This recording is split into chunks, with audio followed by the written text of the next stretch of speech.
Hello friends, welcome to Suja Samayal. இன்றைக்கி நம்ம பார்க்க போகிறது ரொம்பவே யூஸ்ஃபுல்லான ஒரு சின்ன கிச்சன் டிப்ஸ். ரவையை நம்ம 2 அல்லது 3 மாதம் வச்சு யூஸ் பண்ணிகிட்ருக்கும்போது அதில் சின்ன சின்ன புழுவாக நிறைய வந்துடும்.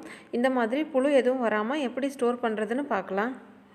ரவையை நல்லா வறுத்துட்டு வச்சாலே போதும், அதில் புழு எதுவுமே வராதுங்க. நான் இப்போ இதில் ஒரு 1/2 கிலோ அளவுக்கு ரவை எடுத்திருக்கேன். இதை ட்ரை ரோஸ்ட் பண்ணிக்கணும், எண்ணெய் எதுவுமே சேர்க்க தேவையில்லை. ஒரு 5 நிமிஷம் அளவுக்கு ஒரு மீடியம் ஃப்ளேமில் வச்சு இதை நல்லா வறுத்துக்கலாம். கலர் எதுவும் மாறிடாத அளவுக்கு வறுத்துக்கோங்க. 5 நிமிஷம் இதை நல்லா வறுத்ததுக்கப்புறமா ஒரு பிளேட்டில் கொட்டி நல்லா ஆற வச்சுருங்க. ஆறுனதுக்கப்புறமா எப்பவும் போல் நீங்கள் ஒரு பாக்ஸில் போட்டு இதை ஸ்டோர் பண்ணி வச்சுக்கோங்க.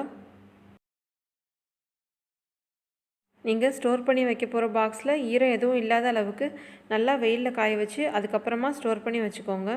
இந்த டிப்ஸ் உங்களுக்கு யூஸ்ஃபுல்லாக இருக்கும்னு நினைக்கிறேன். இந்த வீடியோ உங்களுக்கு பிடிச்சிருந்தா மறக்காமல் எங்கள் சேனலை சப்ஸ்கிரைப் பண்ணுங்கள். தேங்க்யூ.